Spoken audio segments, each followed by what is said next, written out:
NCF 2005 के बारे में आज हम बात करेंगे। राष्ट्रीय पाठ्यचर्या की रूपरेखा 2005 के बारे में। अब यहाँ से क्वेश्चन बनता है कि एनसीएफ में से पूछ लेता है कि एन का क्या अर्थ बनता है एनसीएफ में, सी का क्या बनता है और एफ का क्या बनता है। तो इसलिए स्टार्ट करेंगे हम सबसे पहले इसके फुल फॉर्म से। तो एनसीएफ का जो अर्थ होता है वो होता है national curriculum framework. National curriculum framework NCF का ये हो गया हमारा फुल फॉर्म। आगे है अध्यक्ष। जो एनसीएफ थे ये किसकी अध्यक्षता में गठित किया गया था? ये हुआ था हमारे प्रोफेसर यशपाल की अध्यक्षता में। आगे है शिक्षण मुख्य सूत्र। एनसीएफ जो 2005 का मुख्य सूत्र था वो क्या था? वो था लर्निंग विदाउट बर्डन, यानी कि बिना बोझ के शिक्षा, बिना लादे बच्चे को शिक्षा देना। आगे है एनसीएफ 2005 की उत्पत्ति। जो एनसीएफ 2005 की जो उत्पत्ति हुई थी वो हुई थी रविंद्रनाथ टैगोर के निबंध से, और निबंध का जो नाम था वो था सभ्यता और प्रगति से। आगे चलते हैं दोस्तों। आगे हमारे प्रिंसिपल ऑफ एनसीएफ, यानी कि मार्गदर्शी सिद्धांत। एनसीएफ 2005 के 5 मार्गदर्शक सिद्धांत है। इनमें से जो यहाँ से क्वेश्चन बनता है कि एनसीएफ 2005 के कितने मार्गदर्शक सिद्धांत है? तो इसका आंसर हो जाएगा 5 मार्गदर्शक सिद्धांत है। अब कई बार उनके ऑप्शन में नाम भी दे देते हैं, इनमें से कौन सा है, ऐसे पूछ लिया जाता है, या फिर पूछ लिया जाता है कि इनमें से कौन सा नहीं है। तो चर्चा करेंगे हम पहले के बारे में। जो पहला मार्गदर्शक सिद्धांत है वो है ज्ञान को स्कूल के बाहरी जीवन से जोड़ा जाए।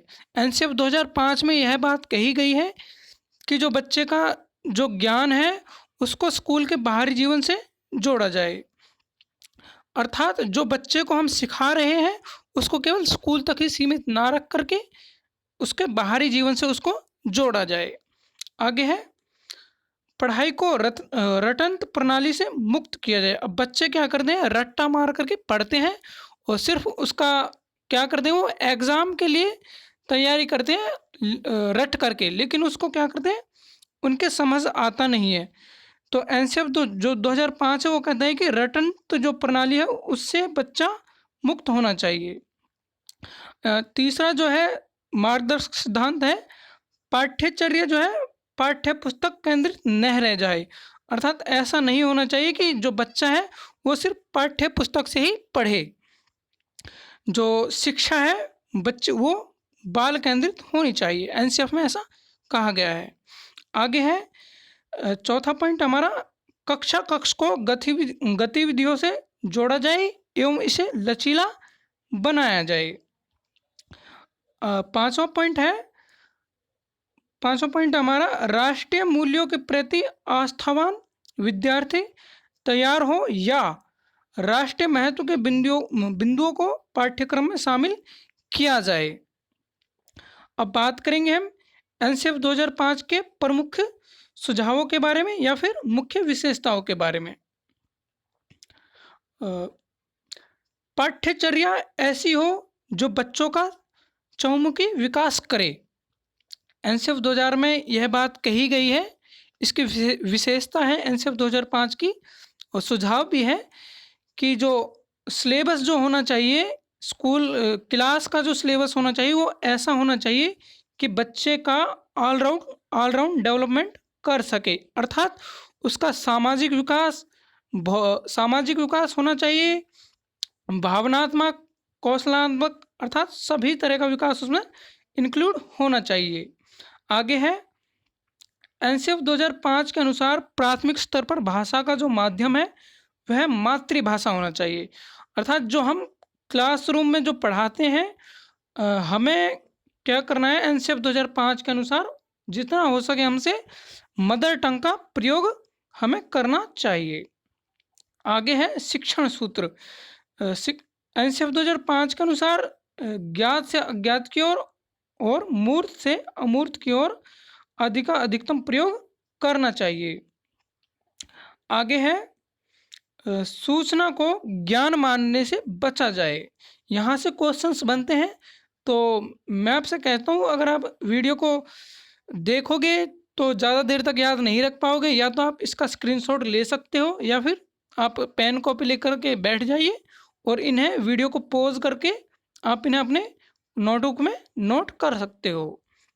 आगे है, विशाल पाठ्यक्रम व मोटी किताबें शिक्षा प्रणाली की असफलता का प्रतीक है। इसका मतलब है कि जो हमारा पाठ्यक्रम है उसमें सिर्फ मेन चीज़ें ही दी गई हों।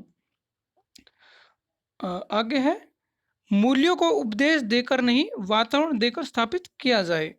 अगला पॉइंट हमारा, अभिभावकों को सख्त संदेश संदेश दिया जाए कि बच्चों को छोटी उम्र में निपुण बनाने की आकांक्षा रखना गलत है। अभिभावक बोलते हैं पेरेंट्स को या फिर उसके जो परिवार के बच्चे के परिवार के सदस्यों को।